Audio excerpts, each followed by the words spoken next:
மாண்புமிகு பேரவைத் தலைவர் அவர்களே, மாண்புமிகு எதிர்க்கட்சி தலைவர் மற்றும் மற்ற உறுப்பினர்கள் அனைவரும் பேசும் பொழுது அனைத்து கட்சி கூட்டத்தை கூட்ட வேண்டும் என்று கேட்டுக்கொண்டார். அதாவது இந்த சபையில ஒருமனதாக எல்லோரும் சேர்ந்து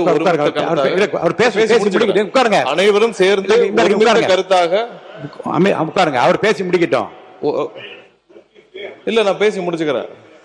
உட்காருங்க. மாண்புமிகு பேரவைத் தலைவர் அவர்களே, உட்காருங்க. இல்ல, முடிச்சுக்கிறேன். மாண்புமிகு பேரவைத் தலைவர் அவர்களே, உட்காருங்க. அனைத்து கட்சிகளும் சேர்ந்து ஒருமித்த கருத்தாக தான் நம்ம தீர்மானம் நிறைவேற்றணும். அதை தாண்டியும் இப்பொழுது எதிர்க்கட்சி தலைவர் அவர்களும் மற்றவர்களும், முக்கியமாக எதிர்க்கட்சி தலைவர், அதாவது அனைத்து கட்சி கூட்டத்தை கூட்ட என்ன பயம்னு கேட்கிறார்.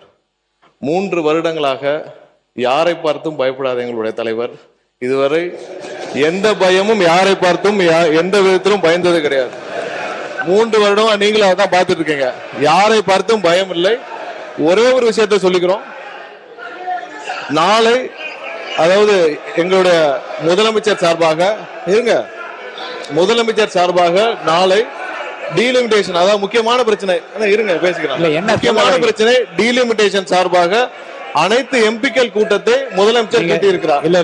அனைத்து எம்பிக்கள் பிரச்சனை குறித்து நாளை டீலிமிட்டேஷன் சார்பாக, தமிழக உரிமைக்காக முக்கியமான பிரச்சனை சார்பாக நாளை முதலமைச்சர் அனைத்து எம்பிக்கள் கூட்டத்தை கூட்டியிருக்கிறார்.